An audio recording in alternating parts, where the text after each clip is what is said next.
My daughter stood up at a family dinner and called me a loser in front of everyone. Her father, my ex-husband, said nothing. His new wife just smiled. I didn't say a word either. I just put down my fork, looked my daughter in the eyes, and left. And by the next morning, I had started watching. Watching everything. Because what they didn't know was that silence isn't weakness. Silence is strategy. And I was about to teach them that the woman they underestimated had been paying attention to everything. Hello everyone, thank you for being here with me today. Before I begin my story, I'd love to know which city you're watching from. Feel free to share it in the comments. My name is Catherine Winters, and at 74 years old, I've learned that silence has many faces. There's the silence of surrender, the silence of grace, and the most dangerous silence of all, the one that watches, waits, and remembers everything.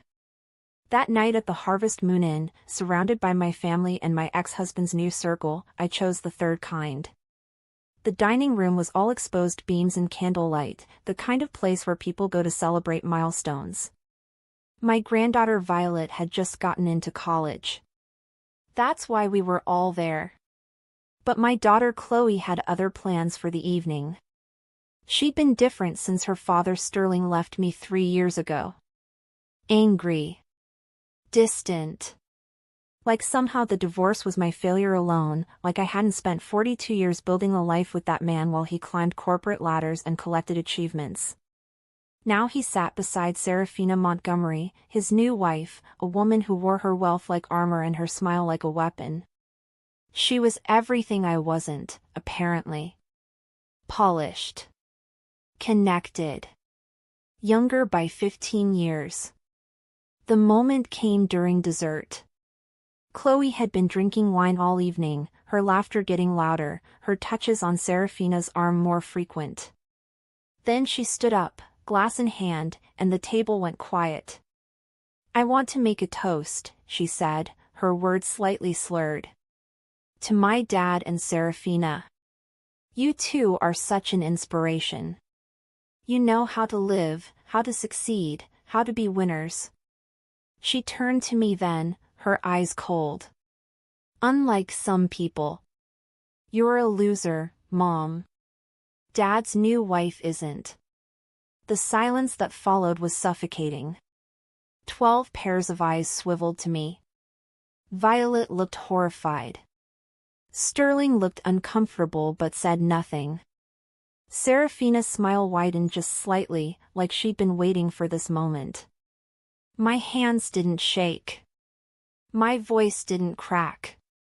I simply stood, placed my napkin beside my plate, and walked out. I heard Chloe laugh behind me, heard someone say she's so dramatic, but I kept walking. Because I had already made my decision. They wanted to see what a loser looked like. I would show them what a loser could do. The next morning, I woke up at 5:30 like I always do. Made my coffee. Fed my cat Jasper. Watered my tomato plants in the small garden behind my modest ranch house in Millbrook. Everything looked the same. But something inside me had shifted during the night, calcified into something harder than grief. I had spent the hours after midnight replaying that dinner, not with tears, but with clarity. Chloe had humiliated me on purpose. She had chosen cruelty over love. And she had done it in front of witnesses. My phone buzzed around 9. It was Chloe. Mom, we need to talk, the text read. No apology. No acknowledgement. Just a demand. I stared at the message for a long moment, then replied, come over this afternoon. She arrived at 2, dressed in designer athleisure, her sunglasses pushed up on her head like a crown. She didn't hug me when she walked in. She just sat down at my kitchen table and sighed like I was exhausting her. Look, she started, I know you're upset about last night. Upset, I repeated, pouring her coffee she didn't ask for. That's an interesting word choice. She waved her hand dismissively. You're being dramatic. I was just being honest. You and Dad are from different worlds now. He's moved on. He's happy. Serafina is successful, she's connected, she knows how to help him network. You're stuck in this little house with your garden and your cat. It's sad, Mom. That's all I meant. The gaslighting was so smooth, so practiced, that I almost admired it. Almost. I sat down across from her and sipped my coffee. So you think Serafina is a winner? It wasn't a question. Chloe nodded eagerly. She is. She owns a marketing agency. She's worked with huge brands. She came from this incredible family in Connecticut. Old money. Real class. She's teaching Dad how to think bigger. I nodded slowly, letting her talk. And you think I'm a loser because I live simply? Because I chose a quiet life after the divorce? Chloe's face softened slightly, like she was finally getting through to me. I'm not saying loser exactly. I'm saying you gave up. You could have done something with your life. You have a degree in library science. You could have been somebody. Instead, you're just here, alone, irrelevant. Each word was a carefully placed knife. I didn't flinch. I just watched her. Really watched her. And that's when I saw it clearly. This wasn't just cruelty. This was performance. Chloe was auditioning for Serafina's approval, for Sterling's attention. She needed them to see her as part of their world. And I was the sacrifice. I see, I said quietly. Chloe stood up, checking her phone. I'm glad we talked. I have to run. Serafina and I are getting manicures. She kissed the air near my cheek and left. I sat at that table for a long time after she was gone. Then I opened my laptop. I pulled up Serafina's Instagram, her LinkedIn, her company website.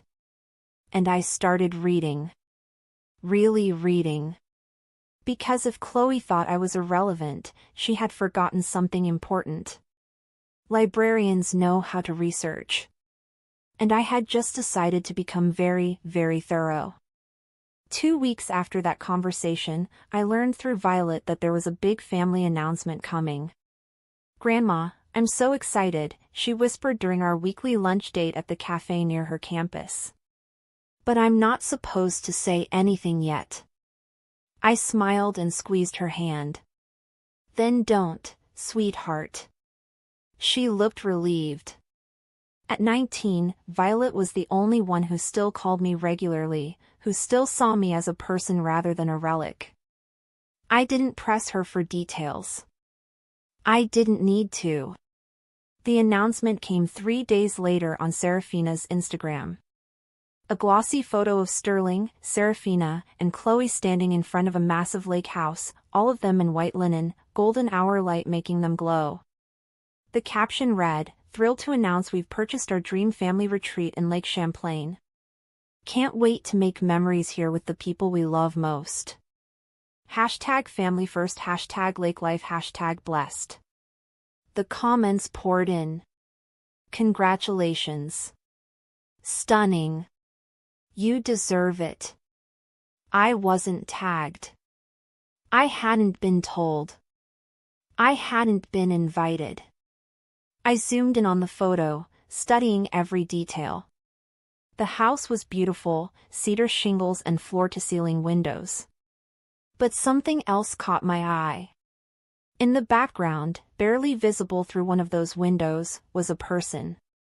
A man, tall and thin, standing in what looked like the kitchen. He wasn't part of the family. He wasn't mentioned. He was just there, a shadow in the frame. I screenshotted the image and enhanced it on my laptop. The resolution was poor, but I could make out enough. dark hair, lean build, and he was looking directly at the camera. I scrolled through Serafina's previous posts. There were dozens of them. Charity galas, business conferences, vacation photos from Nantucket and Aspen. She lived a very public life, this new wife of Sterling's. Every image was curated, every caption inspirational. Building an empire one client at a time. Grateful for the journey. Success is a choice. But as I dug deeper, clicking back through months of posts, I started noticing inconsistencies. Small things. A photo from a business trip to Paris that showed the Eiffel Tower, but the trees were wrong for the season she claimed. A picture of her childhood home in Connecticut that I reverse image searched and found on a real estate listing from 2 years ago. My phone buzzed. Chloe. Did you see the post? Isn't it amazing? We're having a big party there next month. No invitation. Just a statement. I replied, looks beautiful. Congratulations. I added a heart emoji. Chloe responded immediately. Serafina is such a visionary. She found the property and negotiated the whole deal. Dad says she's the best thing that ever happened to him. I stared at those words for a long time. Then I went back to my research. Because something about Serafina Montgomery didn't add up. And I had nothing but time to figure out what it was. If you're enjoying this story so far, please hit that like button and subscribe. Your support means everything. Drop a comment and let me know what you think Catherine should do next. I spent the next week doing what I do best. I researched. Serafina's marketing agency was called Montgomery & Associates. The website was sleek, professional, full of buzzwords like synergy and brand elevation. But when I looked up the business registration in Connecticut, something strange appeared. The company had only been incorporated 18 months ago. Before Sterling. Before the divorce. But Serafina talked about it like she built an empire over decades. I dug deeper. The client list on her website was impressive. Fortune 500 companies. Luxury brands. Except when I checked, most of those contracts were one-time projects, small consulting gigs, not the ongoing partnerships she implied. Then I found her LinkedIn. According to her profile, she had graduated from Yale with a degree in marketing. Impressive. Except when I checked Yale's alumni database through a friend who worked in university administration, there was no record of a Serafina Montgomery graduating in the year she claimed. I checked variations of the name. Nothing. I felt my pulse quicken. This wasn't just embellishment. This was fabrication. I kept digging. Her old money Connecticut family led me to property records. The Montgomery family home she'd posted about? It had been sold 15 years ago to a tech CEO. No Montgomerys in the deed history. I found her maiden name through a marriage license record. Serafina Chin. She'd legally changed it 5 years ago. That led me to a different trail. Under her birth name, I found court records. A bankruptcy filing from 7 years ago. Credit card debt totaling over $200,000. That was interesting. I pulled up photos from the Lake House post again, zooming in on that figure in the background. Then I started searching through tagged photos, photos where Serafina appeared in the background of other people's posts. Charity events. Fundraisers. And there he was again. Same man. Different events. Always in the periphery.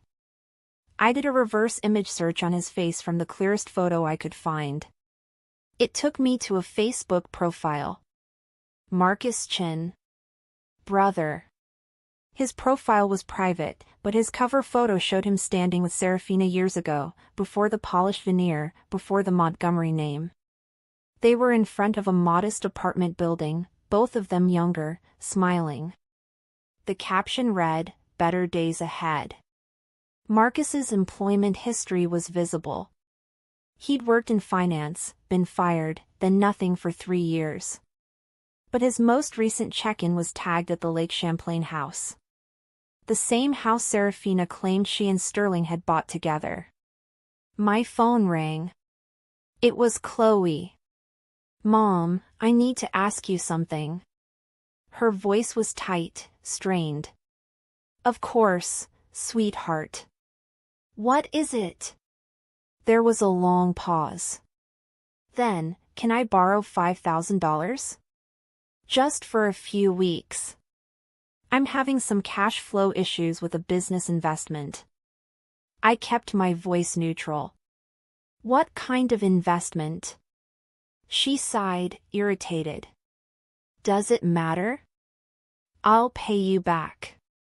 I just need some help." The irony wasn't lost on me. The daughter who called me a loser needed money from the loser. "Chloe, I'm on a fixed income. You know that. $5,000 is a lot for me." She exploded. "You have savings, Mom.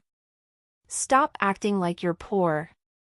Dad said you got plenty in the divorce." That was a lie. Sterling's lawyers had made sure I got the minimum. The house. My retirement account. Nothing more. But I didn't correct her. I just said, "I'll think about it." She hung up without saying goodbye. I sat there in my quiet kitchen, Jasper purring on my lap, and I smiled. Because now I understood. Serafina's empire was smoke. Chloe's confidence was borrowed. And I held the match that could burn it all down. I didn't give Chloe the money. Instead, I did something smarter. I hired a private investigator. Her name was Marlo Danes, a retired police detective who now ran a small agency out of Burlington. I'd found her through a friend who'd used her services during a messy estate dispute. Marlo was in her 60s, sharp-eyed and no-nonsense. I met her at a diner halfway between our towns and slid a folder across the table. Inside was everything I'd compiled on Serafina. The inconsistencies. The name change. The bankruptcy. The mysterious brother. Marlo flipped through the pages, her expression unreadable. Then she looked up at me. "What exactly do you want to know, Mrs. Winters?" I folded my hands on the table. "I want to know who she really is. Where her money came from. And what she's hiding." Marlo tapped the photo of Marcus. "This the brother?" I nodded. She studied it for a long moment. "Give me 2 weeks. I'll find out everything." I paid her retainer in cash. As I drove home, I felt something I hadn't felt in years. Purpose. Marlo called me 12 days later. "You need to come to my office. Now." I drove the 40 minutes to Burlington, my hand steady on the wheel. Her office was above a bookstore, cluttered with file boxes and coffee cups. She gestured for me to sit and pushed a thick folder toward me. "Your instincts were right. Serafina Montgomery is a construct. A very expensive, very fragile construct." She opened the folder. Inside were bank statements, property records, background checks. Her real name is Serafina Chin. She grew up in Queens, not Connecticut. Her parents ran a dry cleaning business. No old money. No Yale degree. The marketing agency? I asked. Marlo smiled grimly. Shell company. She has 3 legitimate clients, all small businesses. The rest of the portfolio on her website is fabricated. She uses stock photos and fake testimonials. The Lake Champlain house? It's not in her name or Sterling's. It's owned by an LLC registered to Marcus Chin, her brother. He's the silent money behind everything. And that money? She paused for effect. It came from an insurance settlement. Marcus was in a car accident 5 years ago. Traumatic brain injury. He got $3 million. Serafina convinced him to invest it in her business ventures. I felt my chest tighten. So Sterling doesn't know. Marlo shook her head. She's been playing him from the start. The house, the lifestyle, the connections, it's all funded by her brother's settlement money. And it's running out. Fast. According to these bank records, Marcus's accounts are nearly empty. The mortgage on that lake house is 3 months behind. Serafina's personal credit cards are maxed out again. She's drowning. And your ex-husband is her life raft. She's positioning herself to get access to his retirement accounts, his investments. She married him for his money, Catherine. And she's very good at making people believe her lies. I sat back in my chair, processing it all. How do I prove this? Marlo pulled out another document. This is the deed to the lake house. Marcus's name is right there. This is Serafina's bankruptcy filing. Public record. And this, she held up a photograph, is Marcus at a care facility in upstate New York. He's been there for 6 months. The brain injury left him with cognitive impairments. Serafina has power of attorney. She's been draining his accounts while he's barely functional. It's not quite criminal, but it's damn close. And it's certainly not the story she's been telling your family. I took the folder. Thank you, Marlo. She leaned forward. Catherine, be careful. Women like Serafina are dangerous when cornered. She's built her entire life on deception. When that crumbles, she won't go quietly. I nodded. I knew that. But I also knew something else. I had spent 3 years being called irrelevant, being erased from my own family's story. I had been silent long enough. It was time to speak. Not with anger. Not with confrontation. But with the truth. Cold, documented, undeniable truth. We're at the halfway point of this story, and things are about to get intense.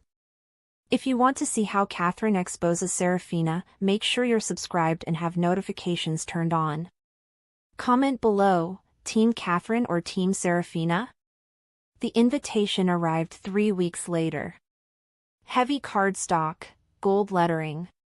You are cordially invited to the Sterling and Serafina Montgomery Autumn Gala, benefiting the Children's Arts Foundation. Black tie. Lake Champlain Estate. I stared at it for a long time. My name was printed at the top. Catherine Winters. Not an guest. Just me. Alone. A pity invitation, I realized. Serafina's way of appearing magnanimous while ensuring I felt small. I RSVP'd yes immediately. I spent the next 2 weeks preparing. Not my dress, though I did buy a simple black gown from a consignment shop. I prepared my evidence. I organized every document Marlo had given me into a clean, chronological narrative. The bankruptcy. The fake credentials. The brothers' insurance settlement. The mortgage arrears. I made copies. I created a digital folder. And then I did something Serafina would never expect. I reached out to Marcus Chen's care facility. I explained that I was concerned about a family member who might be financially exploiting a patient. They couldn't give me details, but they confirmed Marcus was a resident and that his sister visited infrequently. Then I made a phone call. "Marcus Chen's room, please." The voice that answered was slow, confused. "Hello?" I softened my tone. "Marcus, my name is Catherine. I'm a friend of your sister's. I wanted to check in on you." There was a long pause. "Serafina?" His speech was slurred slightly, the brain injury evident. "She doesn't visit much. She's busy." I felt a pang of sadness. "Marcus, do you know about the house in Lake Champlain?" Another pause. "My house. I bought it. For investment. Serafina said we'd rent it out. Make money. Do you know she's living there? With her husband?" Silence. Then, "Husband? Serafina got married?" My heart sank. He didn't know. She hadn't told him. "Marcus, would you like to come to a party?" "At your house. I can arrange transportation. You could see Serafina. See the house." His voice brightened. "I'd like that. I miss her." I arranged everything through his case manager. Medical transport. A caregiver to accompany him. I paid for it all from my modest savings. Because Marcus Chin wasn't my enemy. He was a victim too. And he deserved to see what his sister had done with his life savings. The night of the gala, I arrived early. The Lake Champlain house was even more beautiful in person. Lanterns lined the driveway. A string quartet played on the terrace. Guests mingled in cocktail attire, champagne glasses glinting in the soft light. Serafina stood at the center of it all, radiant in a white gown, Sterling beside her in a tuxedo. Chloe was there too, playing hostess, introducing people, laughing too loudly. None of them noticed me slip in. I was invisible. Forgettable. Exactly how I wanted it. I found a quiet corner and watched. Serafina gave a speech about the foundation, about giving back, about building legacies. Every word was polished, rehearsed, false. The guests ate it up.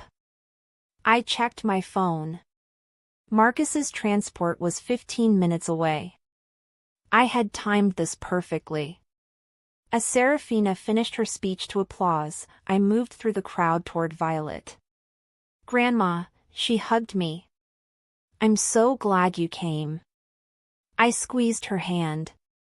"I wouldn't miss it, sweetheart. This is quite an event." She nodded. "Serafina really knows how to throw a party." I smiled. "She certainly does." Then I saw the headlights coming up the drive. A medical transport van. My heart began to pound. This was it. The moment everything would unravel. Not with accusations. Not with confrontation. But with the simple, devastating power of the truth walking through the door. I moved toward the entrance. Serafina was still holding court by the terrace. Sterling was talking to a city councilman. Chloe was taking selfies. None of them were paying attention. The door opened. Marcus Chin stepped inside, his caregiver supporting his arm. He looked around, confused by the crowd, the lights, the opulence. And then he saw his sister. "Serafina," he called out, his voice loud in the sudden quiet. Every head turned. And I watched Serafina's face drain of color. Serafina froze. For just a heartbeat, her perfect mask slipped, and I saw raw panic flash across her face. Then she recovered, that practiced smile snapping back into place like armor. "Marcus," she said, moving toward him with her arms outstretched. "What a surprise. What are you doing here?" Her voice was bright, but her eyes were deadly. Marcus smiled, that innocent, damaged smile of someone whose mind couldn't quite track deception anymore. "I came to see my house. Catherine invited me. She said there was a party." Every eye in that room swiveled to me. I stood still, my face neutral, my hands folded calmly. Serafina's gaze locked onto mine, and in that moment, she understood.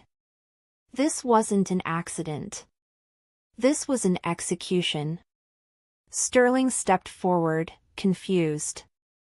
"Marcus? I don't think we've met. I'm Sterling Montgomery, Serafina's husband." He extended his hand. Marcus shook it, his grip weak. "Montgomery? I thought she was Chin. That's our name. I'm her brother." The murmurs started then, rippling through the crowd like wind through grass. Serafina laughed, a brittle sound. "Marcus is confused. He had an accident a few years ago. He sometimes gets disoriented." She touched his arm, guiding him toward a side room. But Marcus pulled away gently, looking around the house with wonder. "This is beautiful. I'm so glad you're taking care of it. The investment property. Are the renters nice?" Sterling's face shifted. "Investment property? Serafina, what is he talking about?" Serafina's smile was cracking. "Sterling, not here. Let's talk privately." But I stepped forward then. Quiet. Calm. "Perhaps we should clarify," I said softly. All attention shifted to me. "Marcus, you purchased this house 2 years ago, correct? With money from your insurance settlement." Marcus nodded eagerly. $3 million. The lawyer said I should invest it. Serafina helped me. She's smart with money. I looked at Sterling. The deed is in Marcus's name. Not Serafina's. Not yours. This house, this party, this entire evening, it's all funded by Marcus's settlement. Not by Serafina's business. Not by old Connecticut money. By a brain-injured man who trusted his sister. The silence was deafening. Serafina's face went from pale to flushed. "That's a lie. Marcus gave me power of attorney. I've been managing his affairs because he can't. Everything I've done has been legal." I nodded. "Legal, yes. But not honest. You told Sterling you came from wealth. You told him you graduated from Yale. You told him your marketing empire was thriving. All lies." I pulled out my phone, pulled up the documents Marlowe had compiled. "Your real name is Serafina Chin. You grew up in Queens. You declared bankruptcy 7 years ago. Your business has 3 real clients. The rest is fabrication." Sterling's voice was low, dangerous. "Is this true?" Serafina's composure shattered. "She's sabotaging me. She's a bitter old woman who can't stand to see me happy." She pointed at me, her hand shaking. "She's been stalking me, investigating me, trying to ruin my life because her daughter finally saw her for what she is, a pathetic, irrelevant, enough." The word came from Chloe. My daughter stood there, her face white, staring at Serafina. "Is it true? About Yale? About your family?" Serafina turned to her. "Chloe, don't listen to her. She's manipulating you." But Chloe wasn't looking at her anymore. She was looking at Marcus, this gentle, damaged man who was smiling at the strangers in his house, oblivious to the carnage unfolding around him. "Oh God," Chloe whispered. "What have I done?" Serafina made one last desperate play. "Sterling, you know me. You love me. Don't let her destroy us." But Sterling was already pulling out his phone, already pulling up property records, already seeing the truth in real time. His face went from shock to fury. "Get out," he said quietly. Serafina blinked. "What?" "Get out of this house. Now. Before I call the police and report you for fraud." The truth is finally out, and the fallout is just beginning. Don't miss the final chapters. Like this video, drop a comment with your thoughts, and let's finish this story together. The gala collapsed like a punctured lung. Guests scattered, some horrified, some gleeful with gossip. Serafina stood in the center of the living room, her white gown now looking more like a shroud. She pointed at me one last time. "You did this. You destroyed me." I met her eyes. "No, Serafina. You destroyed yourself. I just made sure everyone else could see it." She grabbed her purse and walked out. No goodbye to Sterling. No apology to Marcus. Just gone, heels clicking on the hardwood, the door slamming behind her. Sterling stood there like a man who'd just been hit by a truck.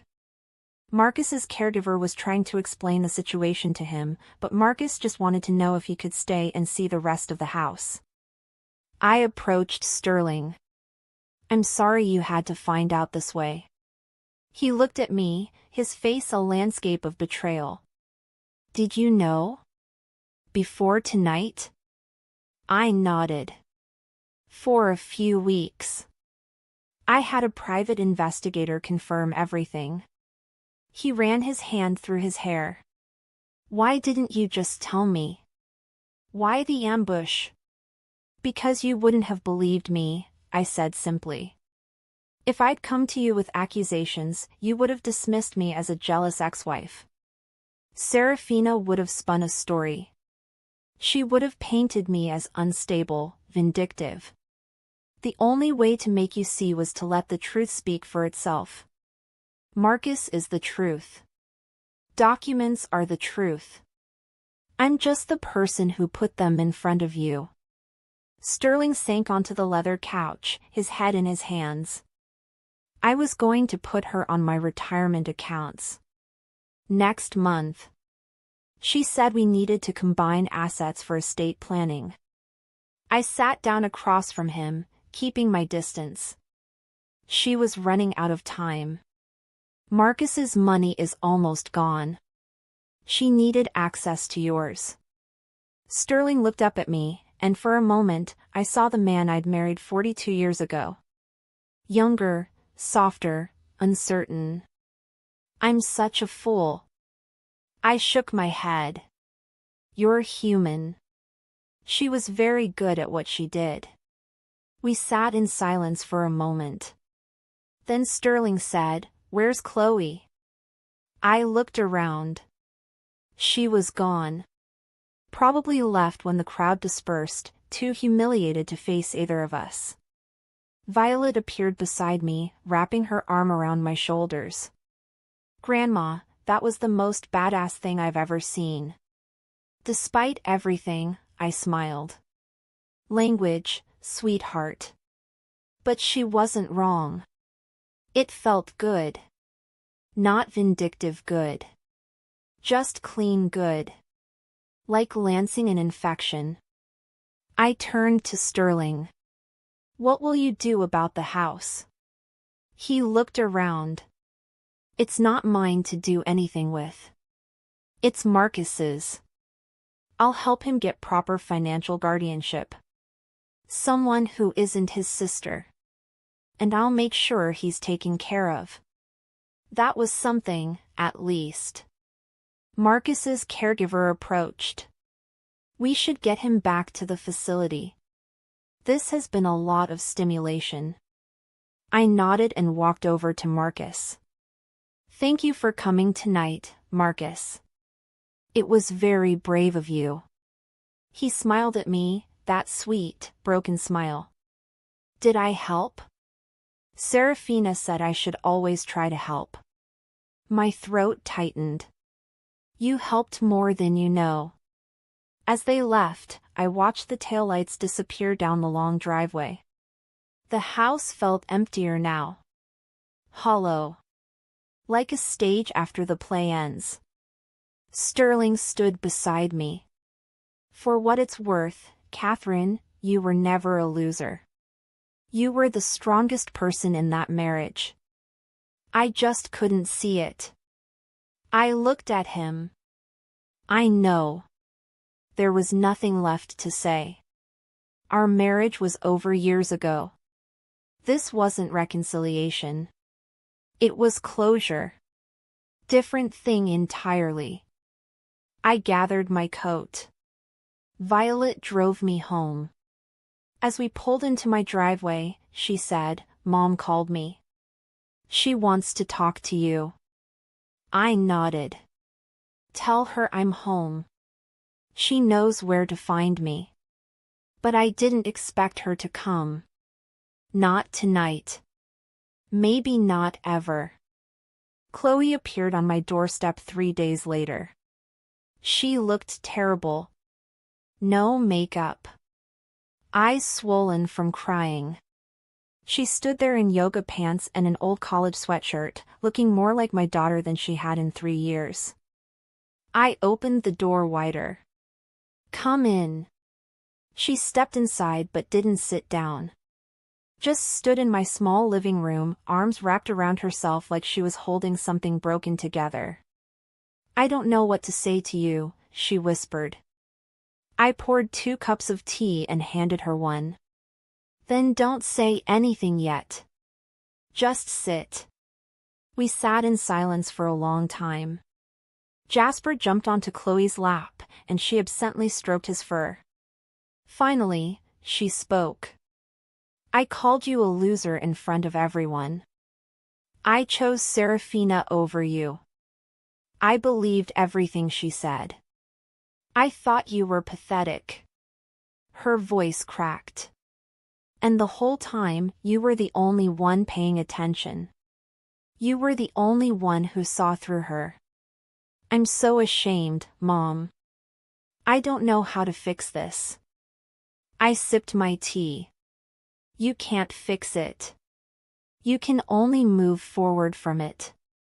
How? She asked, tears streaming down her face. How do I move forward from being so cruel to you? I set down my cup. You start by understanding why you did it. Why did you need Serafina's approval so badly? Chloe wiped her eyes. Because she was everything I thought I should be. Successful. Confident. Connected. And you were so quiet after the divorce. So small. Living in this little house, working at the library, tending your garden. It felt like you'd given up on life. I was embarrassed by you. The honesty hurt, but I appreciated it. And now? I asked. Chloe laughed bitterly. Now I realize I was embarrassed by the wrong person. Serafina's entire life was a performance. Smoke and mirrors. But you? You're real. You're solid. You didn't need to pretend to be anything other than what you are. And I mistook that for weakness. She looked around my small living room. This house isn't small. It's peaceful. Your life isn't irrelevant. It's intentional. I was so busy chasing external validation that I couldn't see actual strength right in front of me. I reached across and took her hand. Chloe, I forgive you. But forgiving isn't the same as forgetting. What you said and did changed our relationship. We can rebuild, but it won't be the same as it was. She nodded, squeezing my hand. I know. I don't deserve the same. I just hope we can find something new. Something honest. We talked for another hour. She told me about the money she'd asked to borrow. A business investment that fell through. How she'd been living beyond her means, trying to keep up with Serafina's lifestyle. I'm in debt, Mom. Real debt. Credit cards. Personal loans. I was so desperate to look successful that I forgot to actually be successful. I listened without judgment. What will you do? She took a shaky breath. I'm moving back to an apartment I can actually afford. I'm taking a job I turned down because I thought it was beneath me. I'm starting over. Like you did. I smiled softly. Starting over isn't failure, Chloe. Sometimes it's the bravest thing you can do. She stayed for dinner. We didn't talk about Serafina or Sterling or the gala. We talked about Violet's college classes. About Jasper's new habit of stealing socks. About the tomatoes in my garden that had somehow survived the first frost. Small things. Real things. When she left, she hugged me at the door. A real hug. Long and tight. I love you, Mom. I'm sorry it took me losing everything to remember that. I held her face in my hands. You didn't lose everything. You lost the things that were never real to begin with. What's left is what matters. 6 months passed. Spring came to Millbrook with its usual stubborn insistence. My garden exploded with color. Daffodils, then tulips, then the roses I'd been nursing for years. Sterling and I had settled into a civil distance. He'd helped Marcus establish a proper conservatorship with a court-appointed guardian. Marcus was doing well, painting and art therapy, happier without the burden of money he never understood. The Lake Champlain house was sold. The proceeds went into a trust for Marcus's care. Sterling moved into a smaller condo in Burlington. Simpler. Quieter. Older, maybe wiser. Serafina disappeared. Marlo told me she'd moved to California, changed her name again, started fresh with a new identity. Part of me felt sorry for her. A woman so terrified of being ordinary that she'd built an entire life of lies. But mostly I felt nothing. She was someone else's problem now. Chloe came by every Sunday. We'd have brunch on my back patio, Violet joining us when she was home from school. My daughter was different now. Softer. More authentic. She'd taken that job she thought was beneath her, working in nonprofit development. She was good at it. Actually good, not performatively good. One Sunday afternoon, as we were clearing dishes, Chloe said, I ran into one of Serafina's old friends yesterday. She asked if I'd heard from her. I raised an eyebrow. And? Chloe shook her head. I told her no. And that I hoped I never did. She asked if I missed the lifestyle, the parties, the connections. Chloe smiled. I told her I'd rather have dinner with my mom in her garden than attend 1,000 galas. My eyes stung with tears. That's the nicest thing you've ever said to me. She hugged me. I have a lot of nice things to make up for. That evening, after everyone left, I sat in my garden with a glass of wine and watched the sunset. Jasper curled up beside me. The air smelled like roses and fresh earth. My phone buzzed. A text from Violet. Grandma, you're my hero. Love you forever. I smiled and set the phone down. I thought about that night at the Harvest Moon Inn, about Chloe's words cutting through the candlelight. About the silence that followed. About the choice I made in that moment to not defend myself, but to simply walk away and start watching. People think revenge is loud. They think vindication comes with grand speeches and dramatic confrontations. But I learned something these past months. Real power is quiet. It's patient. It's the kind of strength that doesn't need to announce itself because it's too busy doing the work.